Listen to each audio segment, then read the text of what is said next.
आज इस सायकालीन कक्षा में हम जिस प्रकार से निरंतर श्रवण करते हुए आ रहे हैं जगत गुरु भक्त सिद्धांत सरस्वती गोसाई ठाकुर प्रभुपाद के अनुगत जनों के मंगलमय चरित्रों को, उसी क्रम को आगे बढ़ाएंगे।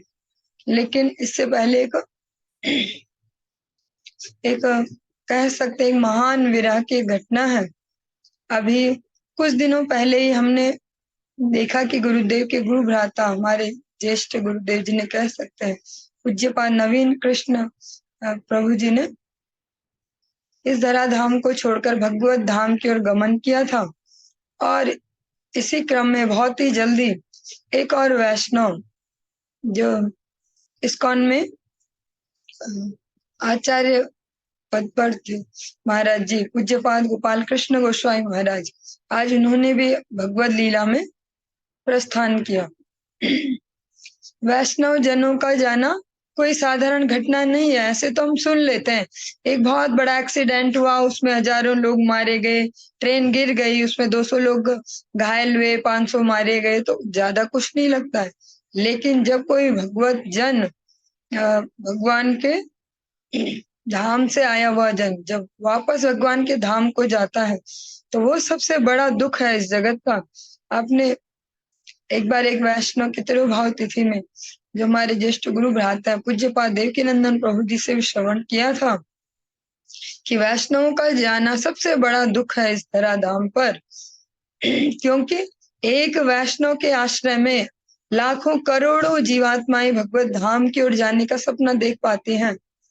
जिस प्रकार से आप डेली वैष्णव वंदना में पाठ करते हैं, ब्रह्मांड तारिते शक्ति धरे जन जाने, ए वेद पुराण गुण गाए बासुने। भगवान के धाम से आए हुए इन जनों की एक बहुत बड़ी विशेषता जो है, कृपा है, वे अकेले अकेले पूरे पूरे ब्रह्मांडों को तारने की शक्ति रखते हैं। इसी प्रकार से लाखों जीव जिनके आश्रय में हरि भक्ति कर रहे हैं, ऐसे पूज्यपाद गोपाल कृष्ण गोस्वामी महाराज जी के श्री चरणों में हम सभी अपने हृदय की पुष्पांजलि समर्पित करते हैं। वे भगवत धाम से हम सभी पर कृपा वर्षण करें, जिससे हम भी हरि गुरु वैष्णव सेवा में ईमानदारी से लग पाए। चलिए आज का हम जो चरित्र श्रवण करेंगे वो है श्रीपाद गौरानुग्रह दास ब्रह्मचारी प्रभु। जो ये चरित्र हम श्रवण करने वाले हैं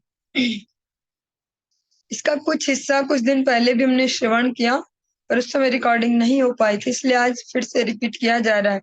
ये बहुत ही विशेष चरित्र है। इस चरित्र को सुनने से हमें बहुत सारी प्रैक्टिकल जो टिप्स हैं, कह सकते हैं प्रैक्टिकल प्रैक्टिस है जो भक्ति की, उसके लिए बहुत सारी शिक्षाएं प्राप्त होती हैं। बड़े फोकस्ड होकर सुनेंगे, क्योंकि जीवन ऐसा नहीं है जैसा हमें दिख रहा है कि बस हाथ चल रहा है, सब ठीक ठाक है, ऐसा चल रहा है, ये चल रहा। इस जीवन में कभी भी कुछ भी हो सकता है, और जब तक हम गुरु वैष्णव के अनुगत्य में हैं तब तक ही हम सेफ है। उनके अनुगत्य के बगैर जब हम स्वच्छंद हो जाएंगे तो हम अपने सारे एफर्ट लगाएंगे अपने विनाश में। जब तक हमारी बुद्धि, हमारा मन वैष्णव के शासन में है तभी तक वो हमारे उन्नति की ओर हमें लगा पाएगा। श्रीपाद गौरानुग्रह दास ब्रह्मचारी प्रभु पश्चिम बंग राज्य मेदिनीपुर जिला अंतर्गत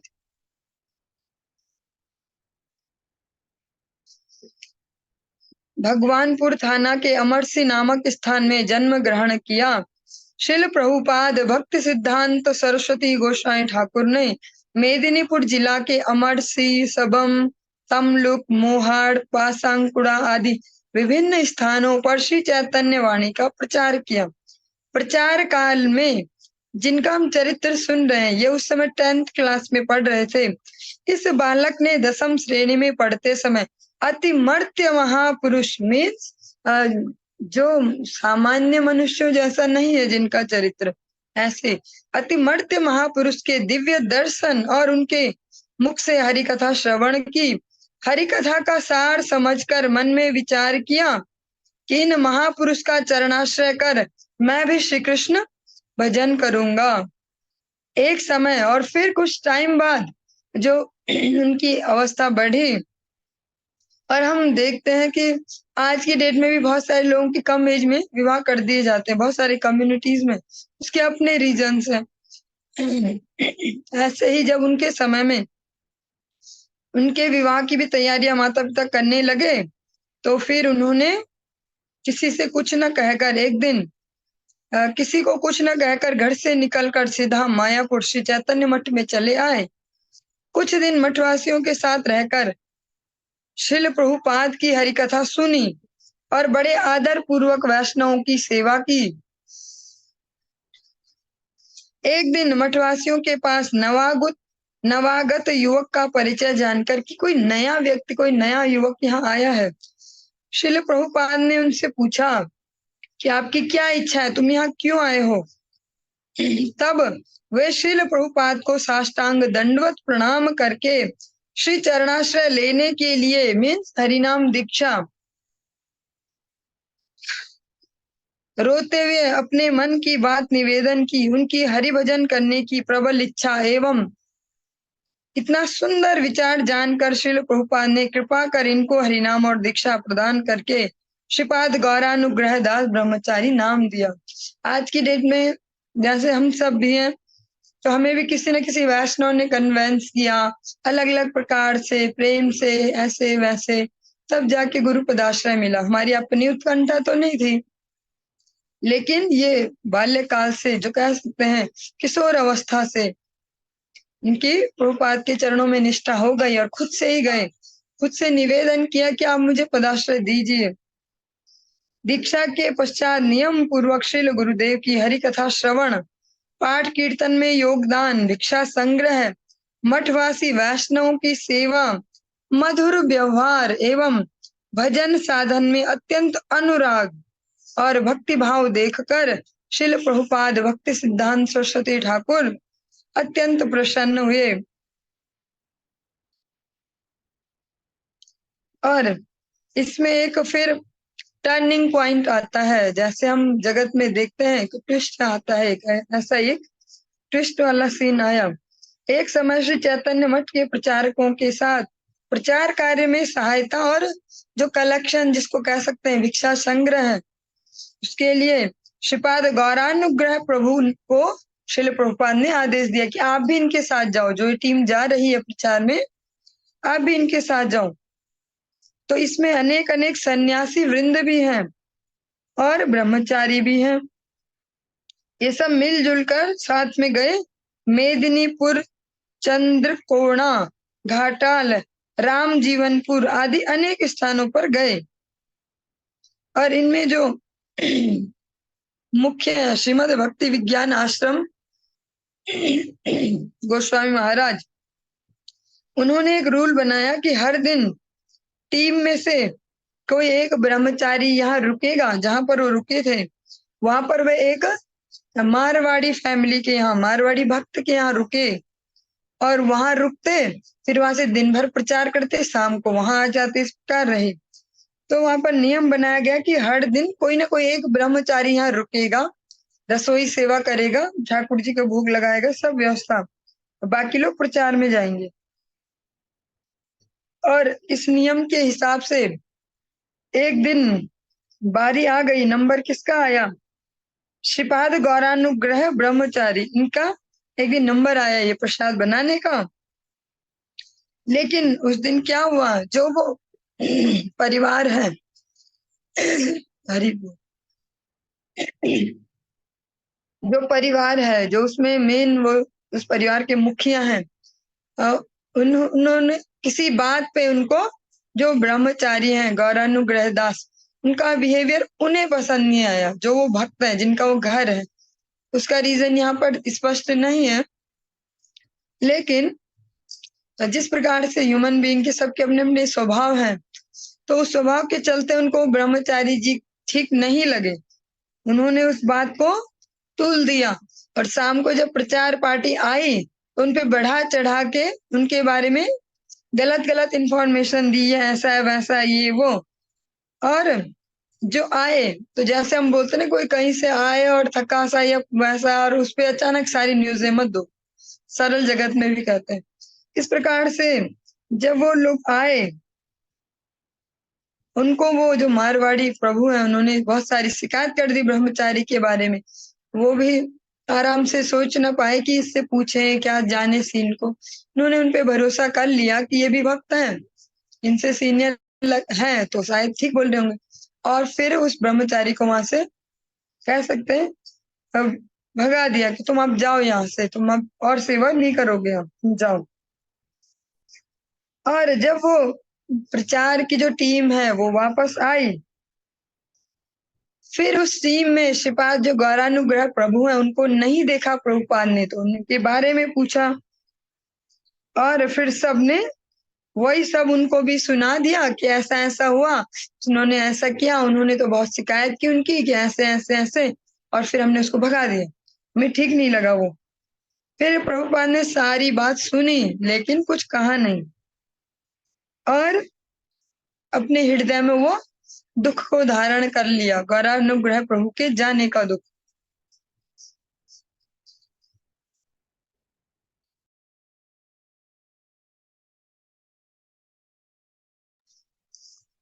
और प्रभुपाद ने अपने हृदय में इस बात को छुपा दी, किसी से कभी कोई चर्चा ही नहीं की।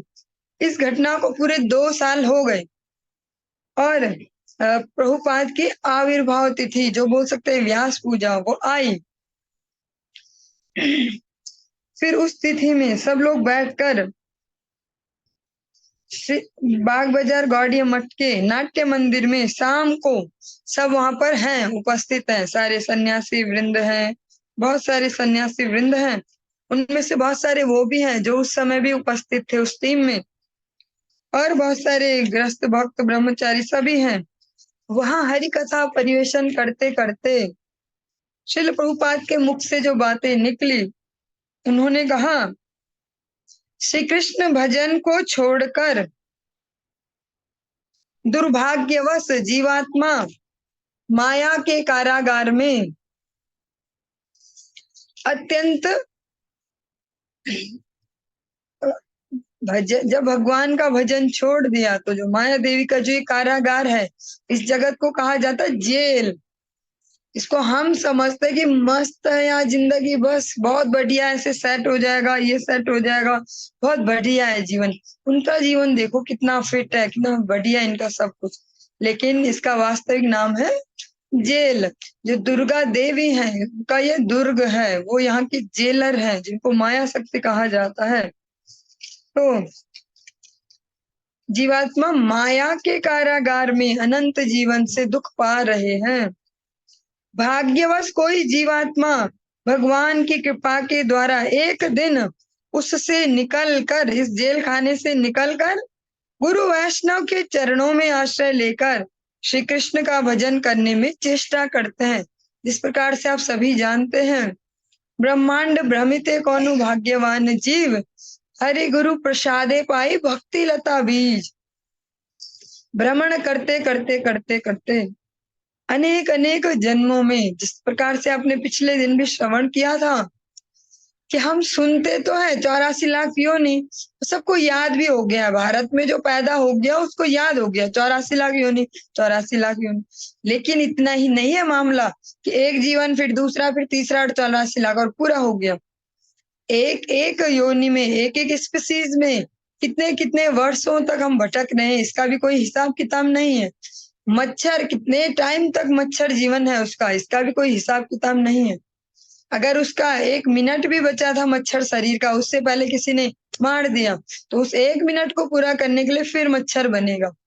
ये एक छोटा सा एग्जाम्पल, लेकिन ऐसे अलग अलग एग्जाम्पल है। इसका एक ज्वलंत प्रैक्टिकल एग्जाम्पल अगर हम समझें, आज की डेट में जो बहुत बड़ी अमाउंट में जो चल रहा है भ्रूण हत्या, गर्भ में ही स्पेशली जो कन्या जो शिशु होता है उसका वध करना ही कहेंगे उसको, हत्या करना, तो इसलिए उसको सबसे महापाप कहा जाता है। बाकी पाप धुल भी जाएंगे, लेकिन ये भ्रूण हत्या कभी धुलती नहीं है। इसको हम हरि नाम से भी नहीं मिटा सकते कि अब हमने कर चुके हैं, हम हरि नाम करें धुल जाएगा, धुलेगा तो नहीं। बस भगवान भुगतने में हेल्प कर देंगे कि इजीली भुगत लो, लेकिन धुलता नहीं है। क्यों? क्योंकि एक जीवात्मा कितने कितने जन्मों भटकते भटकते कहाँ कहाँ से उसको एक मनुष्य शरीर मिला, वो वहां माता के गर्भ में आ भी गया, अपना कष्ट भोग भी लिया आधा, और आपने वहीं से उसकी यात्रा स्टॉप कर दी। उसको फिर किसी माता के गर्भ में एंटर होना पड़ेगा, फिर वही सब कष्ट भोगना पड़ेगा। तो उससे बड़ा कोई पाप नहीं है। श्रील प्रभुपाद कहते हैं, इस प्रकार अनंत अनंत जन्म भटकने के बाद बड़ी मुश्किल से गुरु वैष्णव कृपा से, भगवान की कृपा से जीव गुरु वैष्णव का आश्रय लेकर भजन करने की सोच पाता है। कृष्ण शक्ति माया देवी के छल से बचना शुद्र जीवात्मा के लिए कभी संभव नहीं है, जब तक गुरु वैष्णव भगवान की कृपा न हो। हमने सुबह की भागवत क्लास में आज सुना, ब्रह्मा जी कहते हैं कि भगवान के भक्तों के सानिध्य में अगर भगवान के विषय में जो नहीं जान पाता, वे मेरी क्रिएशन में ही मुग्ध हो जाते हैं, वो वेदों की वैदिक साहित्यों की अलंकारमयी भाषा में ही मुग्ध हो जाते हैं, मोहग्रस्त हो जाते हैं। यही यहाँ पर कहा जा रहा है कि जो भगवान की माया देवी है, भगवान जिनको कहते हैं दैवी हेषा गुणमयी, जो मेरी दैवी प्रकृति वाली जो माया देवी है, इनसे बच पाना मम माया दुरत्यय, बहुत ही दुस्तर है, असंभव है। मामेव ये प्रपद्यन्ते, जो मुझे भी नहीं, मुझे ही भजन करेगा, वही से माया में तम तरंती थे। जो माया शक्ति है उनके छल से बच पाना कभी संभव नहीं है। हम सभी अपने अपने जीवन में डेली इसको फेस करते हैं, भले ही हमारा जैसा भी है, आधे हृदय से या जैसा भी, आप सबको नहीं कह रही, अभी मैं अपने को ही कह रही हूँ, आधा आधा जो भी अनुगत्य है, शरणागति है, फिर भी हम डेली देख रहे हैं कितने दुरत्यय है माया, अलग अलग प्रकार से हम सभी को भी परेशान करते हैं। तो फिर साधारण जीव का तो कहना ही क्या, जो किसी भी आश्रय में नहीं है। फिर श्रील प्रभुपाद के मुख से एक शब्द निकला जिसने सबको सोचने पर विवश कर दिया। 2 साल हो चुके थे उस घटना को, जो गौरानुग्रह प्रभु को भगा दिया गया कि आप जाओ, आप यहाँ सेवा नहीं कर सकते। आज उन्होंने 2 साल बाद अपनी व्यास पूजा पर बड़े ही कह सकते हैं भावपूर्ण अवस्था में कहा। ये सब कहने के बाद आपने उसको मार मार कर भगा दिया, आपने उसको भगा दिया, डांट के टोका टाकी करके आपने उसको भगा दिया, फिर माया के कारागार में डाल दिया, फिर से उसको वहीं भेज दिया, बेचारा जहां से बच के आया था वो वहीं वापस चला गया। जीवात्मा को हरि भजन से वंचित करना जितना सहज है, जितना इजी है किसी को हरि नाम से भगा पाना, जैसे आप प्रैक्टिकली देखते हैं, बहुत सारे भक्त बहुत जोर लगा के अलग अलग प्रकार से लोगों को कन्विंस कर पाते हैं, आप नाम जप करिए, आप एकादशी व्रत करिए, लेकिन कितने इजीली कोई भी अन्य व्यक्ति आता है, उसका अड़ोसी पड़ोसी या रिलेटिव या परिवार का कोई सदस्य कह देता, कहाँ इन बाबाओं के चक्कर में पड़े, क्या एकादशी एकादशी विधवा करते हैं, एकादशी वो करते जिनका कुछ लेना देना नहीं, जिनका कोई कुछ नहीं होता है, कहाँ तुम ये खाने पीने की उम्र में फंस गए। यहाँ कई पुरुषों को देखा व्रत करते, ये तुम औरतों के धंधे हैं, या ऐसे ऐसे कुछ कुछ वर्डिंग, जो भी बच्चे करते हैं, कोई बच्चे व्रत करते हैं, तुम्हारा दिमाग खराब है, बच्चों पे अत्याचार कर रहे हो, हाँ इतने इतने बच्चों से व्रत कराते हो, तुम भक्त हो, तुम तो कैसे हो इतने निष्ठुर हो। इस तरह अलग अलग शब्द बोल के जो छुड़वा सकते हैं किसी की भी एकादशी, हरि नाम जप, कि तुम बूढ़े हो गए क्या, अभी से माला जपोगे, अभी तो कमाओ कमाओ धमाओ, खूब अच्छे से खाओ पियो, क्या अभी से बाबा हूं जैसे, ऐसे शब्द बोल के। यही प्रभुपाद कह रहे हैं, जीवात्मा को हरि भजन से वंचित करना जितना सरल है, जितना उसको नीचे गिराना सरल है ना, महामाया के संसार में मोह ममता भोग आसक्ति के नरक से उठाकर हरि भजन कराना इतना सरल नहीं है। ये जो सारे पचड़े हैं, झंझटबाजी, इससे ऊपर उठा के भजन में लगा पाना उतना इजी नहीं है। जैसे कोई बिल्डिंग अगर उड़ानी हो तो एक बम लगाओ और 2 सेकंड में ढेर बिल्डिंग, लेकिन अगर बनानी हो तो 2 साल भी कम पड़ जाते हैं अगर सही ठेकेदार ना मिला। 100 गैलन रक्त व्यय करके भी जीवन में एक व्यक्ति को हरिभजन करना संभव नहीं होता।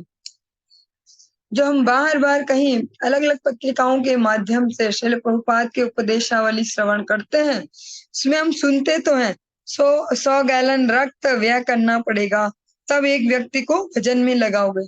तो हमें लगता है ऐसी शायद अतिशयोक्ति अलंकार यूज करके बोल रहे होंगे। 100 गैलन खून के कौन लगाएगा ऐसे? 100 गैलन खून कोई छोटी बात है? लेकिन जिनकी ये वाणी है वो हम जैसे मायाबद्ध जीव नहीं है, जिनकी जीभ फिसल गई, जो गलती से बोल गए। 100 गैलन रक्त खर्च करके किसी को शुद्ध भक्त बनाया जा सकता है। वह साक्षात राधा रानी की निज सखी, निज दासी, पाल्य दासी, वार्ष भानवी दैत दास। उनके ये शब्द हैं, वो अतिशयोक्ति अलंकार पसंद नहीं करते। यदि जीवन में कभी कम से कम एक जीवात्मा को संसार से उद्धार कर हरि भजन करा श्री कृष्ण के चरणों में पहुंचा सकते तो मान लो आपका भजन पूरा हो गया। और कहते हैं अगर पूरे जीवन में एक व्यक्ति को भी शुद्ध हरि भजन में लगा दिया तो समझो आपका जीवन सफल हो गया। क्योंकि ये बहुत बड़ी बात है।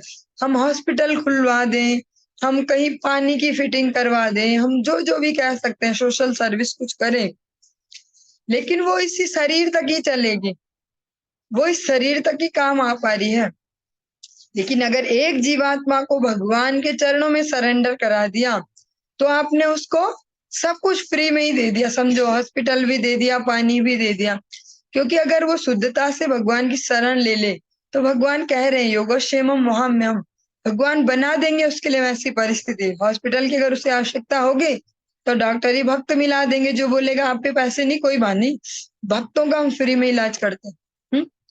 इस प्रकार से और ये मैं केवल बात बनाने के लिए नहीं कह रही, ऐसा हम प्रैक्टिकली देखते भी हैं। ऐसे जैसे हमारी एक ज्येष्ठ गुरु बहन है दिल्ली में, माता जी डॉक्टर हैं, वो भी कितने वैष्णव का ऐसे करवाती हैं। ऐसे हॉस्पिटल में इलाज जहाँ नंबर मिलना मुश्किल है। तो अगर भगवान के चरणों में आपका सिंसियर सरेंडर है तो आपको अलग अलग टेंशन नहीं लेनी होती। इसीलिए वास्तव में भूरिदा जना सबसे बड़ा दानी, इसको नहीं कहा गया जो जल दान करे, जो ये दान वो दान। भूरिदा जना कौन है?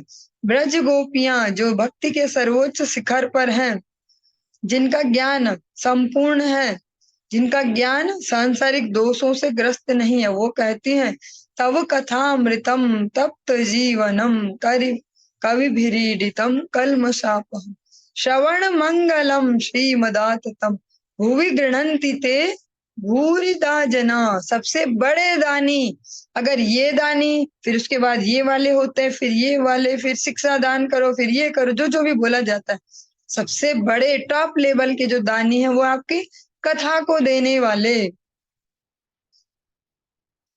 आपकी जो कथा मृत को सबको दे रहे हैं वो सबसे बड़े दानी हैं। इसी बात को श्रील प्रभुपाद कहते हैं अगर आप पूरे जीवन भर में एक को भी हरि भजन में लगा पाए, शुद्ध हरि भजन में भगवान के चरणों तक अगर पहुंचा दो तो फिर समझ लो आपका भजन पूरा हो गया।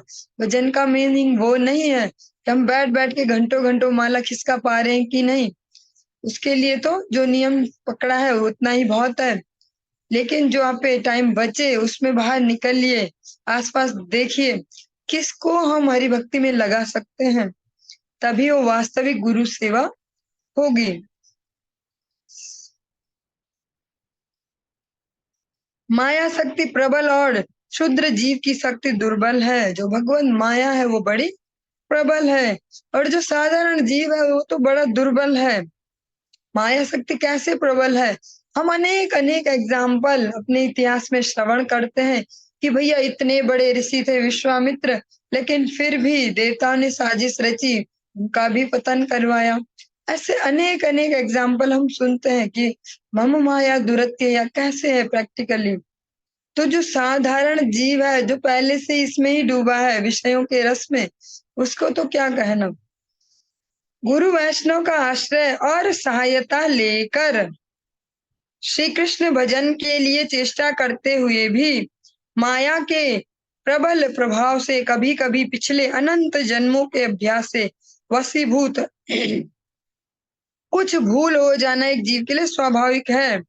और कितनी प्रैक्टिकल बात कह रहे हैं। ऐसे गुरु जिनको हम अधिकतर सुनते हैं कि बड़े टफ टाइप के ऐसे दिखते हैं, लॉयन गुरु, वो इस बात को कह रहे हैं कि गुरु वैष्णव अनुगत्य ले भी लिया, उनकी हेल्प से हरिभजन में चल भी रहे हैं, फिर भी जो अनंत अनंत जन्मों से या कहे इसी जीवन में भी जो हम कर चुके हैं, उसके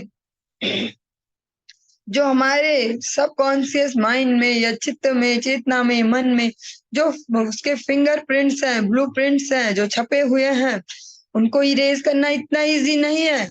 कभी न कभी वो अनुकूलता पाके बाहर आएंगे। कह रहे हैं ये स्वाभाविक है, नेचुरल है। ये कोई बहुत बड़ी बात नहीं है कि आपने बहुत बड़ा ड्रामा बना दो कि ऐसा ऐसा कैसे कर दिया आपने, ऐसे नहीं। उसको इजीली ले और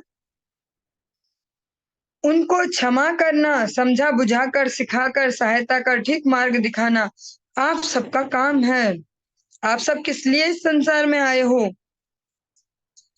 प्रभुपाद कहते हैं कि ऐसे जीव को जिससे हो जाए कोई मिस्टेक, जो आया तो ईमानदारी से भजन करने ही है, पर पूर्व संचित कर्मों के आधार पर कोई ना कोई मिस्टेक अगर हो जाती है तो उसको क्षमा करना है, उसको सही मार्ग दिखाकर, शिक्षा देकर भजन में लगाना, ये आप सबका कार्य है। क्षमा करना ही आप सबका धर्म है। किसी प्रकार से जीव को श्री हरि का भजन कराना ही आप सबका कर्तव्य है। किसी भी प्रकार से किसी को जैसे हम अपने जीवनों में देखें तो कोई हमारा रिलेटिव है, इस बिहाफ पे उसको हरिनाम में लगाओ, अरे भाई साहब आप तो इतने अच्छे रिश्तेदार हो, हमारे आपसे इतने अच्छे रिलेशन हैं, तो हम ना आपके लिए भी सोच रहे कि जैसे हम अब अच्छे से रह पा रहे हैं, भगवान का नाम जप करते हैं भगवान के शेल्टर में, ऐसे आपका भी हो जाए तो हमें बहुत सुंदर लगेगा। या किसी से कोई बिजनेस रिलेशनशिप है, किसी से कुछ भी है, अलग अलग प्रकार के, किसी को किसी भी प्रकार से अगर हम समझा बुझाकर भगवत नाम में लगा पाए, भगवत सेवा में, तो उसकी सबसे बड़ी वो इसके लिए जो हमारी ओर से सबसे अच्छी शुभकामना उसकी वो यही है, हरि भजन में लगाना। हरि भजन से वंचित कर फिर माया के कारागार में डाल देना आप लोगों का काम नहीं है, यह समझने की चेष्टा कीजिए। और कहते हैं स्पष्ट, किसी को छुड़वा के, हरि भजन छुड़वा के फिर से उसको संसार के सागर में गोते खाने के लिए फेंक देना, ये प्रचारकों का कार्य नहीं होगा, ये भक्तों का कार्य नहीं होगा। हम अलग अलग एक्टिविटीज से ऐसा करते हैं कई बार, या अपनी वाणी से, या अपने किसी आचरण से, या जल्दीबाजी में अलग अलग प्रकार से, या किसी की भूल को पचा ना पाना, अलग अलग प्रकार से जो कुछ भक्ति के लिए आए हुए जीवों को जो हमारी वजह से वापस जाना पड़ता है, तो वो सबसे बड़ा अपराध है। श्रील प्रभुपाद उस घटना को याद करते हुए कह रहे हैं, जो सुन रहे हैं उन्हें समझ में नहीं आ रहा होगा कि क्या बोल रहे हैं, कौन सा टॉपिक ले लिया गुरुदेव ने, लेकिन गुरुदेव तो फालतू बोलते नहीं है, उनके तो आचरण में है नहीं प्रजल्प करना, लेकिन सब ध्यान से सुन रहे हैं। दंड देने वाले आप कौन हैं? स्पष्ट कह रहे हैं कि आप कौन होते हो दंड देने वाले उसको, मीन्स मेरे आश्रय में आया है जीव, तो तुम उसे कैसे हैंडल करोगे? अगर मेरे अनुगत्य में है तो फिर दंड भी मैं ही दूंगा। इसी प्रकार से भगवान भगवत गीता में एक बहुत ही अलग टाइप का श्लोक आता है, अपि सुदुराचारो भजते माम अनन्य भाग साधुरेव स मंतव्या सम्यक व्यवसितो हि। बहुत डिफरेंट सा श्लोक है, अनेक अनेक वर्षों से या कहें युगों युगों से बड़े बोल सकते हैं बहुत ही हाईलाइटेड श्लोक है। इसकी व्याख्या सब अपने अपने हिसाब से, अपने अपने मनोभाव से करते हैं, जिसको जैसा उचित प्रतीत होता है, जैसा अनुभव में है। भगवान कहते हैं कि कितना भी दुराचारी हो, अपि चेत सुदुराचारो भजते माम अनन्य भाग, कितना भी दुराचार कर चुका हो, कर रहा हो, नहीं कंटिन्यूअस टेंस अभी नहीं, प्रेजेंट टेंस में, कितना भी दुराचारी रहा हो, लेकिन अगर मेरी अनन्यता से शरण ले ली है तो उसका हिसाब किताब फिर मैं करूंगा। ऐसे ही श्रील प्रभुपाद कहते हैं कि दंड देने वाले आप कौन हैं? आश्रय तो मेरा लिया है ना जीव ने, उसको सुधारना ही आप सबके लिए उचित था। इतना कहते हुए श्रील प्रभुपाद की आंखों में आंसू आ गए। वो इस बात को भी गुस्से में नहीं कह रहे सबको कि तुम लोग ऐसे हो, तुमने ऐसे किया। अगर ऐसा कहना होता तो 2 साल पहले तभी कह देते। क्या हिम्मत हुई तुम्हारी? इतनी हिम्मत कैसे हुई? तुमने मुझसे पूछा, मुझे बताया? ऐसा नहीं, अपने हृदय में रखी वो बात। 2 साल बाद आज बड़े भावपूर्ण अश्रुपूर्ण नेत्रों से इसको कह रहे हैं। इसीलिए गुरु पदाश्रय जो है वो उसका बहुत बड़ा रोल है, बहुत बड़ा क्या कह सकते हैं। 90% कार्य तो गुरु सेवा से ही होगा, और गुरुदेव के अनुगत्य में वैष्णव सेवा, हरि सेवा। क्योंकि जो गुरुदेव है वो ठेकेदार हैं, उन्होंने ठेका लिया है हमारा, हमारे पापों को झेलने की भी भगवान से ठेकेदारी ले ली कि हे ठाकुर जी, क्योंकि भगवान तो भगवत गीता में कहते हैं अर्जुन को, नास्तिकों को, अभक्तों को, जिसकी श्रद्धा नहीं है उसको उपदेश नहीं करना। हम नाम अपराध में भी पढ़ते हैं, जो अश्रद्धालु है उसको उपदेश नहीं करना। लेकिन फिर भी जो ये गुरु वर्ग होते हैं, आचार्य वर्ग विशेषली, जो अगर स्पेशली कहें जो आचार्य वर्ग होते हैं, जो शरणागति देते हैं जीवों को, वो बहुत ज्यादा दयालु हैं। अपने शरीर के, अपने मन के इन कष्टों को न देखकर हम जैसे अनेक अनेक जीवों के जन्मों जन्मों के पापों के साथ एक्सेप्ट करते हैं हमें। ऐसा नहीं है कि वो जल गए, जो हम कहते हैं ना, ईमानदारी से गुरु पदाश्रय किया तो सारा प्रारब्ध जल जाता है। वो कैसे जलता है? वो श्री गुरुदेव अपने ऊपर लेते हैं। ठाकुर जी मैं गारंटी लेता हूँ इस चीज की। आज श्रील प्रभुपाद इसी भाव से ये कह रहे हैं। इसीलिए गुरु पदाश्रय जिनका जितना स्ट्रांग होते जाएगा, भक्ति में उतनी दृढ़ता से आगे बढ़ पाएगा। वरना ये भक्ति की बेल बहुत ही स्लोली स्लोली बढ़ती है और नष्ट बड़े सेकंड में हो जाती है, 1 सेकंड में। इसलिए बहुत सेंसिटिव है ये। गुरु पदाश्रय अगर स्ट्रांग नहीं है तो कभी भी भगवत प्राप्ति नहीं हो पाएगी, क्योंकि इसकी पहली सीढ़ी ही गुरु पदाश्रय है। रूप गोस्वामी जी कहते हैं आदो गुरु पदाश्रय। गुरु पदाश्रय से ही जितना स्ट्रांग होगा हमारा भक्ति मार्ग, उतना व्यवस्थित होते जाएगा, सरल होते जाएगा। उस दिन सभा में श्रील प्रभुपाद के मुख से यह कथा सुनकर श्रीमद भक्ति विज्ञान आश्रम महाराज, श्रीमद भक्ति प्रकाश अरण्य महाराज एवं अन्य अन्य सन्यासी वृंद व अन्य ब्रह्मचारियों को अब उनको ध्यान आया कि ये किसके बारे में बात कर रहे हैं। अभी तक लग रहा था गुरुदेव क्या कह रहे हैं, आज कौन सा टॉपिक लिया। अब ध्यान आया कि ये श्रीपाद गौरानुग्रह प्रभु को याद करके ये कथा कह रहे हैं। हम सब ने श्रील प्रभुपाद के चरणों में कितना अपराध किया, उनके हृदय में कितना दुख दिया। जीव को उद्धार करने के लिए श्रील प्रभुपाद के हृदय में कितनी उदारता, दया और क्षमा गुणों से पूर्ण है। जो बाहर से इतने टफ दिखते हैं, नारियल के जैसे कि बाहर से इतना हार्ड है, हम उसको कुछ नहीं कर पाते हैं, और अंदर से इतना कोमल, अंदर इतनी सुंदर कोमल मलाई है उसमें, ना स्निग्ध जल है उसमें जो हमें जीवन दान देता है।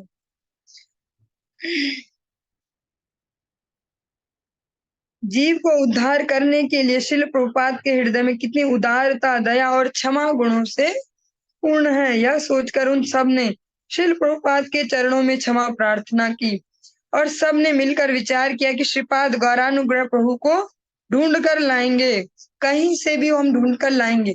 लेकिन उस समय फोन नहीं थे, उस समय कोई किसी की लोकेशन ट्रेस नहीं कर सकता था, ये कहाँ होगा।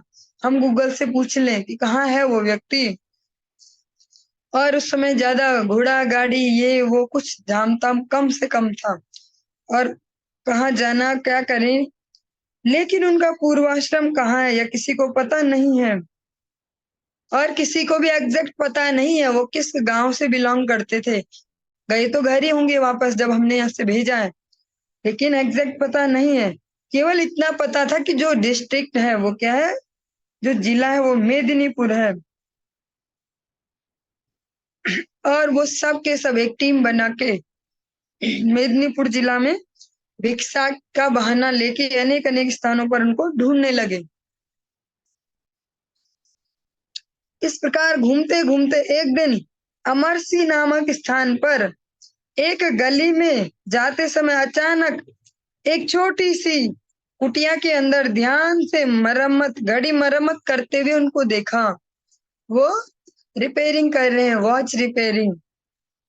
तब श्री अरण्य महाराज ने उनके पास जाकर कहा, गौरानुग्रह प्रभु आप यहाँ। और उन्हें भी श्री महाराज को देखकर बहुत आश्चर्य हुआ और कहा, अरे महाराज आप। इतना कहकर कुटिया से निकलकर महाराज के श्री चरणों को प्रणाम करते हुए, चरण पकड़ के प्रणाम करते हुए जोर जोर से रोने लगे और कहा, महाराज गुरुदेव प्रभुपाद कैसे हैं? उन्होंने पहला क्वेश्चन क्या किया? पहला ये नहीं किया कि अरे तुमने तो भगा दिया था मुझे क्यों ढूंढ रहे हो? बोला, श्रील गुरुदेव प्रभुपाद कैसे हैं? मैं कितना अपराधी अभागा हूँ कि प्रभुपाद की सेवा से वंचित हो गया। तब श्रील महाराज ने उनको चरणों से उठाकर अपने वक्षस्थल में लगाकर कहा, भाई मुझे क्षमा कर दो, हम सब ने तुम्हें बहुत दुख दिया। ऐसा कहकर दोनों गुरु भ्राता रो रो कर अत्यंत विवल हो गए। श्रील महाराज ने कहा, श्रील प्रभुपाद ने आपको याद किया है, बुलाया है। तो श्रीपाद गौरानुग्रह प्रभु यह सुनते ही साथ साथ जो दुकान थी रिपेयरिंग की वैसी छोड़ी। अब ये नहीं सोचा ताला ढूंढो ताला ढूंढो ताला लगाओ, किसी को चाबी दे दो, किसी को बोलूं यहाँ ध्यान रखना मैं आता हूँ। वैसे ही छोड़कर केवल रो रो कर हाँ प्रभुपाद, हाँ गुरुदेव ऐसा पुकारते पुकारते श्रील महाराज के साथ सीधा मायापुर से चैतन्य मठ में आकर श्रील प्रभुपाद के चरणों में साष्टांग दंडवत प्रणाम करके चरण पकड़कर जोर जोर से रोते हुए उनसे क्षमा प्रार्थना की। श्रील प्रभुपाद ने उनको चरणों से उठाया और अपने हृदय से लगाकर कृपा आशीर्वाद के साथ कहा, तुमको मैंने बहुत पहले ही क्षमा कर दिया, तुम शांत हो, मैंने तुमको त्याग नहीं किया, मैंने नहीं छोड़ा तुम्हें। जैसे हम इस जगत में एक एग्जाम्पल सुनते हैं, क्या कहते हैं वो, पुत्र को पुत्र हो सकता है, माता को माता नहीं हो सकती। लेकिन आज के इस जो प्रैक्टिकल जो अब देख रहे हैं जगत, अनेक अनेक एग्जाम्पल सुनते हैं कि माँ ने बच्चे को वहां फेंक दिया या ऐसा किया। वो भी हम देख पा रहे हैं इसी जगत में। कई कई ऐसी स्टोरी सुनने में आती हैं। और कुछ समय पहले सोशल मीडिया या टीवी पर आप सबने एक बहुत चर्चित केस सुना होगा, नाम नहीं कहूंगी मैं। वो जो महिला है, अब तो उनकी एज बहुत ज्यादा है, उन्हें बहुत ही कम एज में कहीं अपने रिलेशनशिप में गए, कहीं कुछ, फिर संतान हो गई, साथ साथ उन्हें पालते जा रहे, एक पति दूसरा पति, ऐसे अलग अलग अलग अलग रिलेशनशिप में गए। वो बच्ची उनके साथ साथ बड़ी होती गई, उसको ये बताया कि मैं तुम्हारी दीदी हूँ, तुम्हारी बड़ी बहन हूँ। इस प्रकार से वो माँ बेटी होते हुए इस प्रकार सिस्टर वाले रिलेशनशिप में रहे, कहीं और विवाह कर दिया, वहां से और संतान। ऐसे बहुत ही फेमस वो अभी चला सोशल मीडिया, कुछ साल पहले की घटना है, बहुत बड़ा वैसे नाम है वो। तब बहुत हल्ला हुआ टेलीविजन पे, देखिए भारत में भी ये सब शुरू हो चुका है, विदेशों में तो ये सब सुनने को मिलता था ऐसा ऐसा। तो हम सुनते कि माता भैया कुमाता नहीं होती, पुत्र कुमाता, लेकिन आज की डेट में वो भी शुरू हो गया है। लेकिन जो भगवान के प्रिय जन हैं, जो वास्तविक साधु हैं, कंडीशन सप्लाई, जो भगवान के अनुगत एकांतिक भक्त हैं, ऐसे वास्तविक साधु, वो कभी भी अपने अनुगत जन को त्याग नहीं करते। वो अनुगत जन भले कितना पापी तापी कैसा भी हो जाए, उसको छोड़ते नहीं। ऐसे कई एग्जाम्पल हम देखते हैं, अजामिल के प्रसंग में सुनते हैं, या अभी आप आगे इन्हीं चरित्रों में ग्रस्त भक्तों के कुछ ऐसे चरित्र सुनेंगे। यमराज जी भी जिनको वापस भेजते हैं कि जाओ, तुम्हारे गुरुदेव तो प्रभुपाद है, जाओ तुम फिर से भजन करो, एक मौका और, गुरुदेव के नाम से तुम्हें एक मौका और। तो प्रभुपाद कहते हैं कि मैंने तुम्हें बहुत पहले क्षमा कर दिया, तुम शांत हो जाओ, मैंने तुमको नहीं छोड़ा, मैंने नहीं छोड़ा तुम्हें। हम ये अपने गुरुदेव के चरित्र में भी अभी प्रैक्टिकली भी देख पा रहे हैं। बचपन से कुछ कुछ ऐसे जो कह सकते हैं उनके पदाश्रय में ऐसे व्यक्तियों को भी देखा जिन्होंने उनके चरणों में महान महान अपराध भी किए, और देखते हैं समय के साथ साथ किसी भी प्रकार से सब वापस आ रहे हैं या आए भी हैं, लेकिन गुरुदेव के जो उनके प्रति व्यवहार है उसमें कभी भी चेंज नहीं देखते। ऐसा कभी नहीं देखते कि अच्छा बेटा अब आ गया ना, तब ऐसा किया था। वे उसी भाव से उनको अभी भी उतना ही सरल प्रेम देते हैं जैसा हम अभी सुन रहे हैं। इसीलिए कहते हैं कि सही गुरु परंपरा में जो पदाश्रय बहुत आवश्यक है। ऐसे भगवत जन के चरणों में आश्रय जो अपनी गुरु परंपरा का सही रिप्रेजेंटेटिव हो। गुरु वो बहवा संति शिष्य वित्तापहार का, दुर्लभा सदगुरु देवी शिष्य संतापहार का। धन हरण करने वाले गुरु नहीं, जो संताप को हरण करे। ऐसे जो हमारी ऐसी महान जो गुरु परंपरा उनके चरणों में साष्टांग दंड। उसके बाद शिल प्रभुपाद श्रीपाद अनंत वासुदेव प्रभु को उन्होंने बुलाया और उनसे कहा कि आज से ये जो गौरानुग्रह प्रभु है ना, ये क्या करेंगे, अब कौन सी सेवा करेंगे। अब ये मेरी पर्सनल सेवा में रहेंगे, अभी और कहीं नहीं, ये मेरी ही सेवा में रहेंगे, मेरे पास ही रहेंगे बस।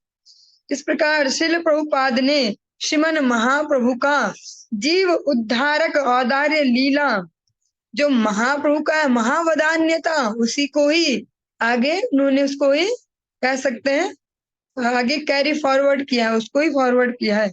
महाप्रभु भी तो ऐसे ही है, परम दयालु। जिस प्रकार से आप श्रवण भी करते हैं, नीचन को नव नव के उठायो नाम हरि हरि बोल। जो पतित है, नीच है, उनको भी महाप्रभु ने उठा उठा कर नाम संकीर्तन करवाया, गले लगे उनके भी, उनका भी उद्धार किया। इसी प्रकार से श्रील प्रभुपाद ने भी इसी क्रम को आगे बढ़ाया है और सतगुरु के रूप से असीम शिष्य वात्सल्य का निर्मल आदर्श स्थापित किया। और एक वास्तविक सदगुरु कैसे होते हैं उसको स्थापन किया, उस चरित्र को। समस्त मठवासी इस लीला के दर्शन कर आंखों में आंसू बहाकर श्रील गुरुदेव को प्रणाम करके अपनी अपनी सेवा में चले गए। उसी दिन से श्रील गुरुदेव प्रभुपाद की जो सेवा है, रसोई बनाना, उनको प्रसाद पवाना, उनकी जो भी कोई भी पर्सनल जो भी सेवाएं हैं, वो गौरानुग्रह प्रभु को प्राप्त हो गई और वही उनका प्राण बन गई वो सेवाएं। और कहीं भी जहां भी प्रभुपाद जाते उनके साथ साथ वो जाते। अगर वो मंदिर में है तो वहां भी सेवा में रहते, कहीं बाहर जाते तो साथ साथ जाते। गौरानुग्रह प्रभु दिन रात श्री गुरुदेव की सेवा में डूबे रहते थे।